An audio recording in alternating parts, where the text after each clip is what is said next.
Bienvenidos.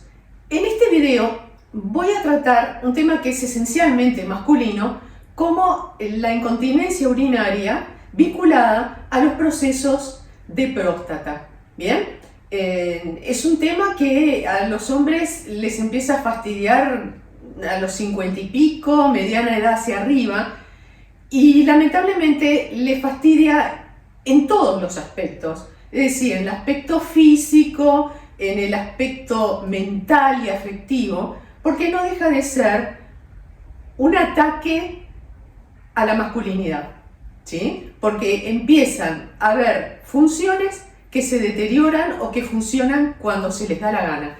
Entonces, perdés el control y empezás a pensar que ya estás senil y un montón de cosas. Vamos al tema en sí mismo, porque puede ser muy difícil, pero es de seguimiento, ¿bien? Y con un buen seguimiento y una buena conciencia y buen conocimiento del proceso, de qué cosas pueden estar pasando, vos podés tener una mejor calidad de vida. Y por supuesto, tu entorno, ¿no? Porque una persona que está complicada y amargada por un proceso que no quiere hablar o que le da mucha vergüenza, no está generando una buena onda, ¿bien? Yo voy a tener que recurrir a imágenes que pueden ser un poquito, ¿cómo te puedo decir?, explícitas, pero son de textos de anatomía, ¿bien? Bueno, te cuento, vamos a empezar de lo más bajo a lo más alto, a lo más complicado. De lo más sencillo, vos podés tener una prostatitis, o sea, una inflamación de la próstata que te ocasiona dolor, malestar, problemas urinarios, pero que no pasa de ser un proceso inflamatorio. Tú vas al médico, te receta los antiinflamatorios, te hace un seguimiento y pasó el problema. Yo lo que te voy a recomendar, las mujeres lo tenemos clarísimo, la ida al ginecólogo anual, pero para los hombres no es tan clarito o a veces tratan de evitarlo. Mirá, sacate ese perjuicio de encima y a partir de los 50 es necesario que tengas un seguimiento del tema prostático. Yo te voy a mostrar en el primer esquema que te voy mandando acá al costado, que es un corte transversal. Entonces, ahí tú vas a ver una parte larguita, que esa corresponde al intestino, que viene a quedarte de tu margen derecho. ¿Bien? Bien. Desde ahí, tú vas a ver un conducto largo que viene hacia la uretra, que ese viene a ser el vaciado de las vesículas seminales. La función de la próstata no es de vesícula seminal porque son dos glándulas diferentes, pero sí aporta, ¿sí?, ¿cómo les puedo decir?, al contenido del fluido seminal. O sea, agrega otras cosas y conforma el fluido seminal. La próstata tiene un vaciamiento porque es una glándula, de su contenido en la uretra prostática, que pasa por abajo de la vejiga. ¿Bien? Perfecto. Tú entonces veías el intestino, después hay una glandulita chiquita con ese cable largo, y luego está la próstata, ¿sí?, y adelante de la próstata hacia el pubis está la vejiga. ¿Qué pasa cuando hay un proceso de hiperplasia de la próstata? Bueno, uno dice, hiperplasia. Bueno, sí, aumentó el tamaño de la próstata. ¿Y por qué lo hizo? Si no es una prostatitis, y bueno, son procesos hormonales que se van descarriando con los años y ocasionan eso. Por ejemplo, para hacerte un paralelo, en las mujeres es necesario controlar el grosor del endometrio, o sea, el tejido interno del útero, porque donde se empiece a engrosar sin ninguna causa aparente en un momento de la vida, por ejemplo, en la menopausia y posmenopausia, en el que tendría que estar mucho más chiquito y empieza a desarrollarse, ahí los médicos enseguida empiezan a tomar recaudos y seguimiento con, por ejemplo, ecografías, ¿tá? Entonces, voy a la segunda imagen, que es mucho más clarita, que ahí vas a ver como dos pelotones rojos que están en torno a la uretra, ¿sí? El uréter en realidad. ¿Bien? Eso evita la próstata, donde ella empieza a asfixiar al conducto uretral cuando hace una hiperplasia, ¿sí? Porque tendría que estar atrás, en la figura, tú vas a ver uno normal, que ella está rodeando, pero no la asfixia, y en la segunda sí la está asfixiando. Entonces, ¿a qué te lleva esta hiperplasia? Que puede ser benigna, o sea, no todas las hiperplasias ni todas las operaciones de próstata tienen que ver con cáncer. Sácatelo de la cabeza. Pero hay que ser muy cautos en los seguimientos y no dejarse estar. ¿Bien? ¿Qué pasa? Cuando tú tenés una próstata que está agrandada y empieza a asfixiar al conducto uretral, tú tenés problemas de micción, porque si bien tenés ganas de ir al baño, vas al baño y no pasa nada, porque no baja. Y hay una retención de orina. La retención de orina nunca es buena, y llegado el caso de que sea una interrupción de la posibilidad de orinar, puede generarte fiebre porque haces una infección urinaria y es un cuadro es grave, es decir, no te vas a morir, pero te tienen que internar, te tienen que sondar y empezar a tratar. Bien, el médico lo que va a ver, lo que necesita ver es cuál es el tamaño de esa próstata y, a su vez, qué antígenos, si hay antígenos prostáticos en circulación, ¿sí? En cuanto al tamaño de la próstata, es muy fácil, él puede hacer una ecografía, ¿tá?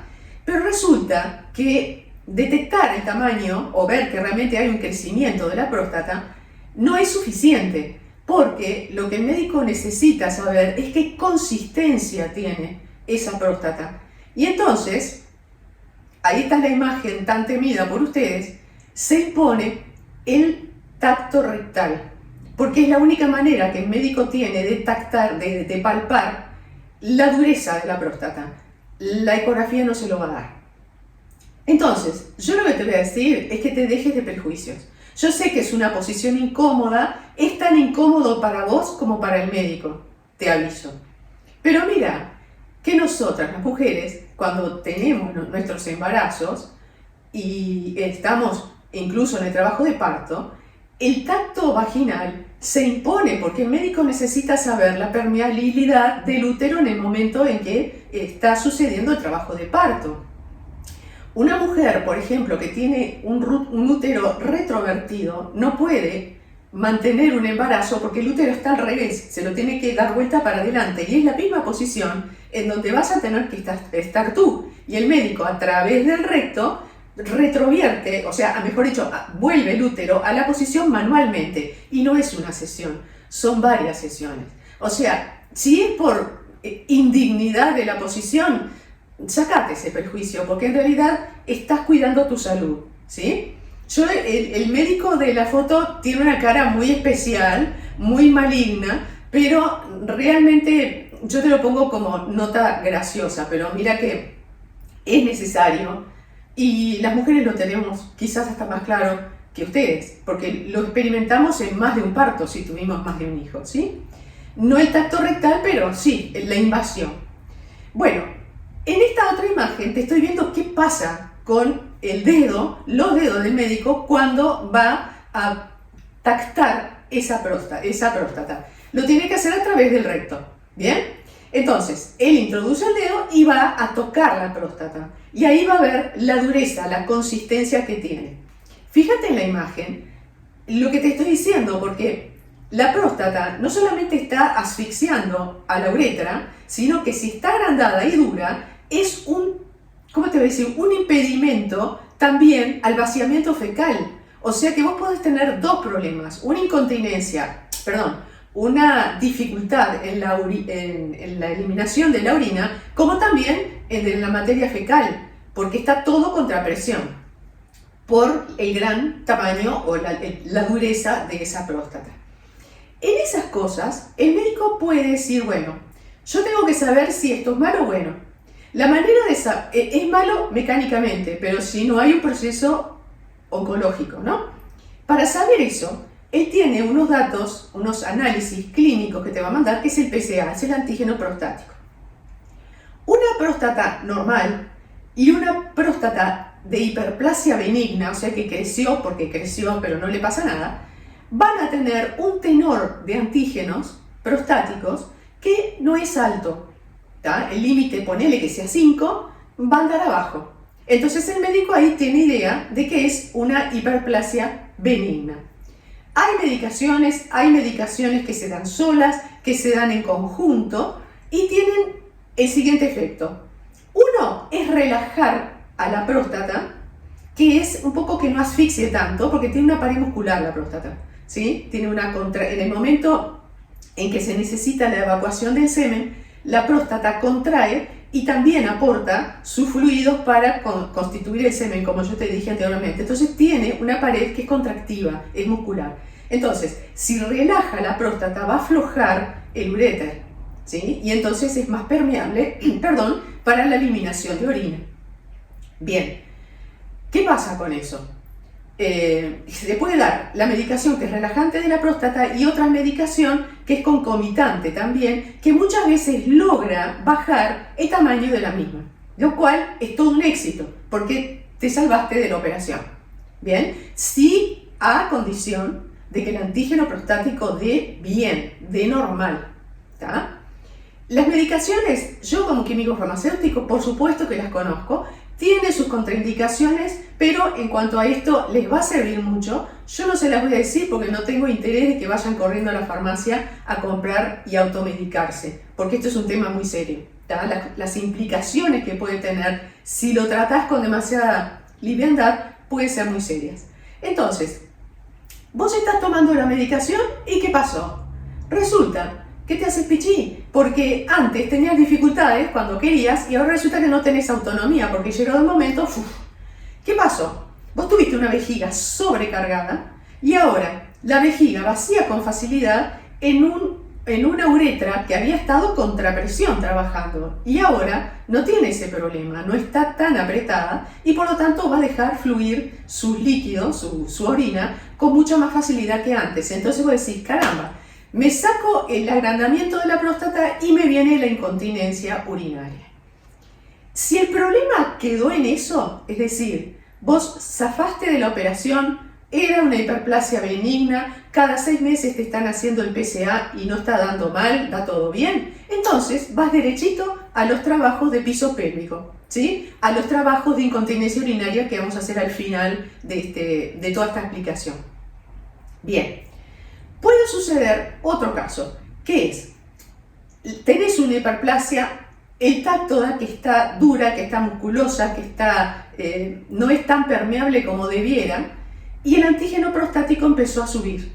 Es decir, no está en un margen, ¿cómo te puedo decir?, de emergencia, pero está en lo que se llama la espera cautelosa. Es decir, el médico no va a hacer nada, te va a mandar medicación para relajar la próstata, para que te mejore el tema urinario, pero va a hacerte hacer los análisis de la PSA cada 6 meses sí o sí rigurosamente y va a controlar que no esté subiendo, ¿tá?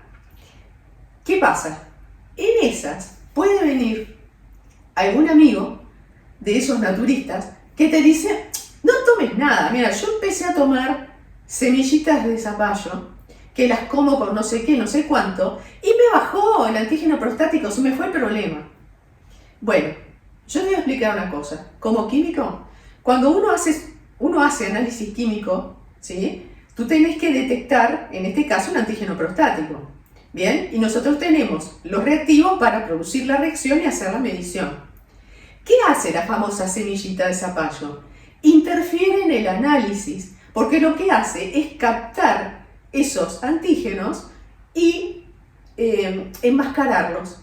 O sea, te da un falso negativo, porque se los secuestró ella. Y vos que vas a hacer el análisis, no los encontrás. Entonces decís, el antígeno le da normal. Y el proceso sigue igual. Y si era un proceso que va a llevar a algo más malo, vos estás teniendo un antígeno prostático bajo, falso. Y entonces el médico tiene menos elementos para poder actuar rápidamente. Entonces eso, perdonen los naturistas, es una canallada y es ignorancia, ¿tá? Porque realmente el tema que tenemos los químicos cuando hacemos el análisis es ese justamente, la interferencia con lo que la persona esté consumiendo. Sobre todo, en este caso, que no sé por qué a la semillita esa se le da por tirar no sé qué sustancia que capta los antígenos y los saca. ¿Sabes cómo es la situación? Es como tener a los ladrones en tu casa y que te apagaron la alarma. Nadie te va a avisar, pero el robot te lo están haciendo. Esto es exactamente lo mismo. Por supuesto, con el fin de que te vaya bien y que estés mejor, todo el mundo te va a dar consejos, pero vos tenés mucho cuidado y mismo los urólogos te dicen no esté consumiendo esto porque le va a dar un falso negativo. ¿Está? Bárbaro. Aún así, si vos decís, bueno, todavía estoy en el proceso de espera y tengo el tema de que la medicación me afloja el uréter, vas derechito a los ejercicios que vamos a hacer al final. ¿Qué pasa cuando la cosa pasa mayor?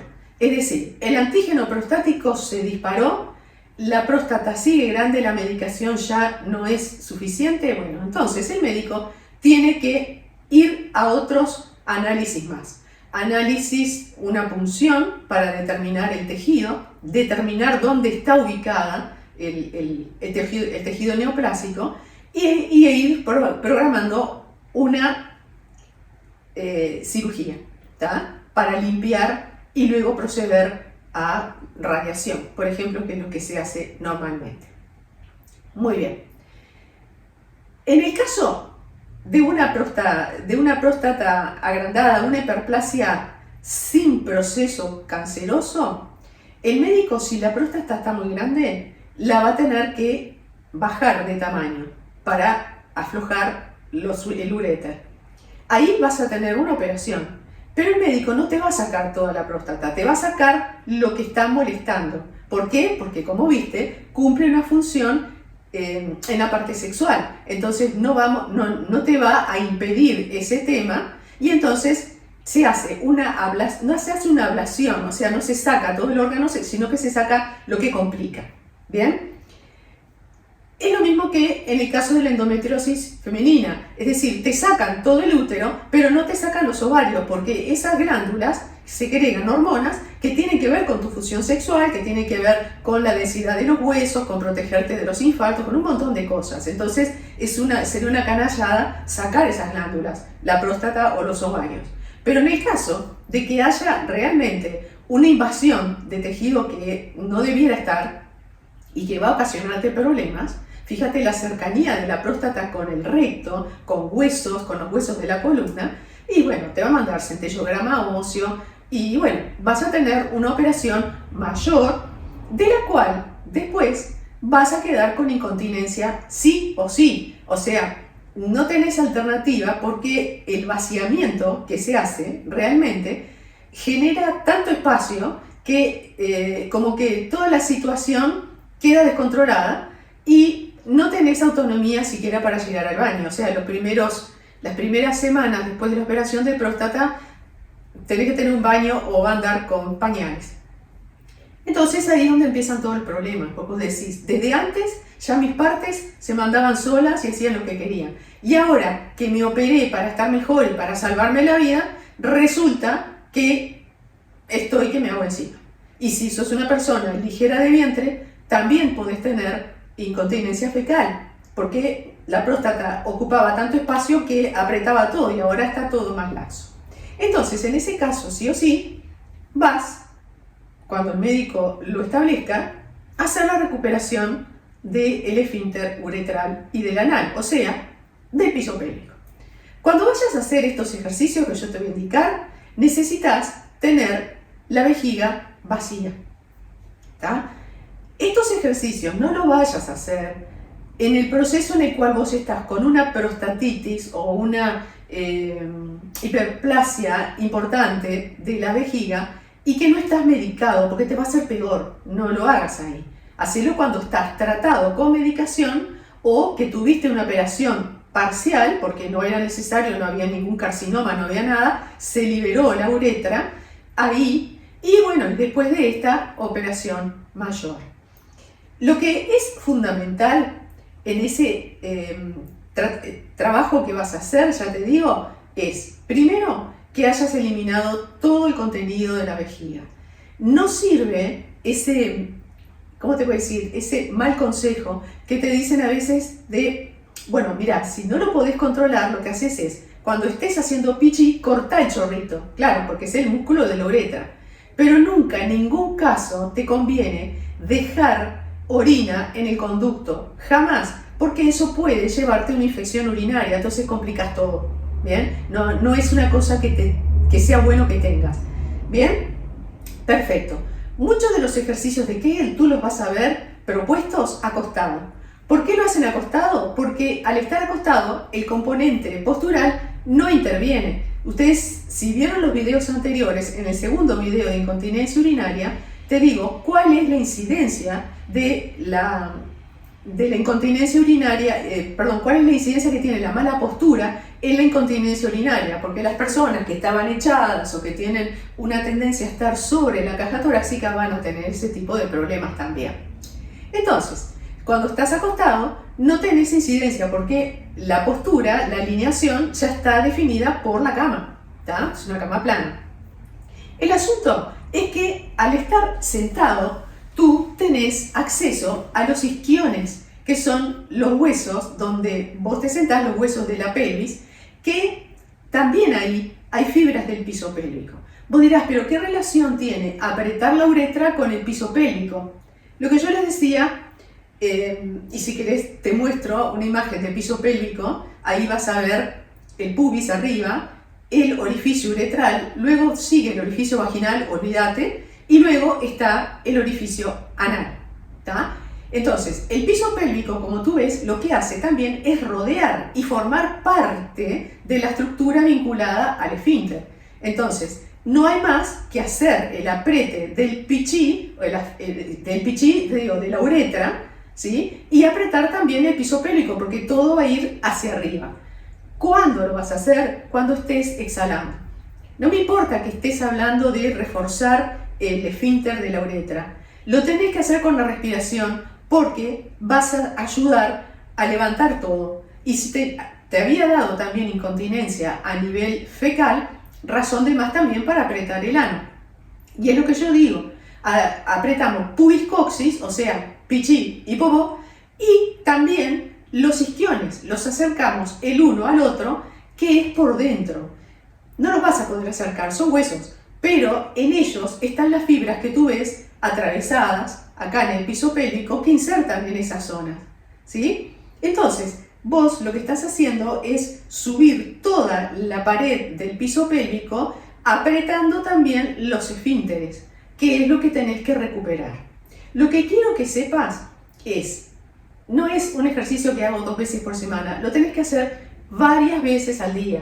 ¿Y sabés cuál es la ventaja? Que son muy nobles y van a responder muy rápidamente, ¿sí? Y entonces esa situación en que vos decís, perdí el control, que vos decís, me dejé operar, me dejé hacer un montón de cosas y resulta que ahora estoy hecho un viejo meón. Perdón, 2 cosas. Viejos, los trapos. Y de meón, lo solucionas. ¿Sabés por qué? Porque lo pudiste solucionar cuando eras un bebé, que no tenías conciencia de nada de esto, no tenías autoconciencia, no sabías reclutar nada, porque no tenías el mecanismo. Se tuvo que ir haciendo solito mientras maduró tu sistema nervioso. ¿Que te llevó cuánto? Desde que naciste hasta el año y medio o 2 a lo sumo, dejar los pañales.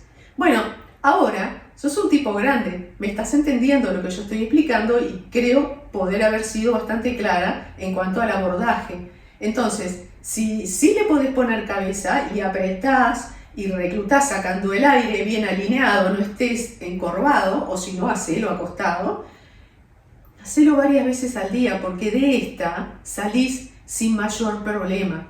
Y si cada tanto tiempo el médico te tiene que hacer un tacto rectal, si tenés que hacer PSA, y bueno, pero estás con vida, estás bien y tenés, sobre todo, una vida útil por delante, ¿sí? Porque si esto te vino a los 60, 60 y pico, podés vivir hasta los 80 y más, porque no te va a generar mucho más problema, ¿tá? Si te dejas estar, ahí es el problema, porque sufrís en silencio, no solucionas el tema, puede ir a más hasta un punto en el cual digan, sí, mirá, te sacamos la próstata, pero hay metástasis. ¿tá? No llegues a eso simplemente por esquivarle, no sé, el tacto rectal o esquivarle a los análisis o esquivarle al problema y negarlo, porque negarlo es peor. Yo sé que uno al principio, cuando recibe una noticia así o ves que estás complicada, dice, no, ya se me va a pasar, lo voy a solucionar. No lo solucionas solo, necesitas intervención.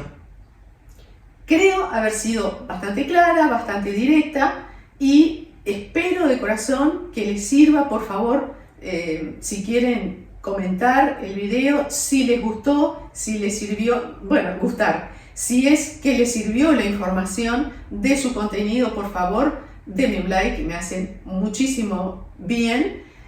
Suscríbanse al canal porque siempre estoy mandando informaciones en relación a la vida adulta y qué podemos hacer desde Pilates en esto, ¿tá? Una vez que tú tengas integrado el trabajo del piso pélvico a tu vida diaria, no lo dejes, porque yo en clase a personas que no tienen nada que ver con esto, mujeres que ya han tenido hijos, a gente común y corriente, siempre les estoy pidiendo el reclutamiento del piso pélvico con alineación, con todo eso, porque es salud y es evitar un montón de problemas. No te digo que por trabajar el piso pélvico no puedas tener una prostatitis, una hiperplasia de próstata o un problema peor.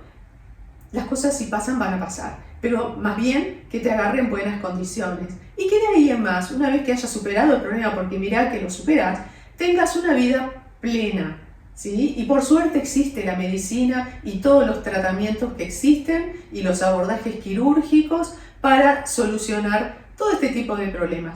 No sufras en silencio, anda a un neurólogo de tu confianza y entrégate a lo que es el tratamiento, porque es por tu salud. Nos vemos.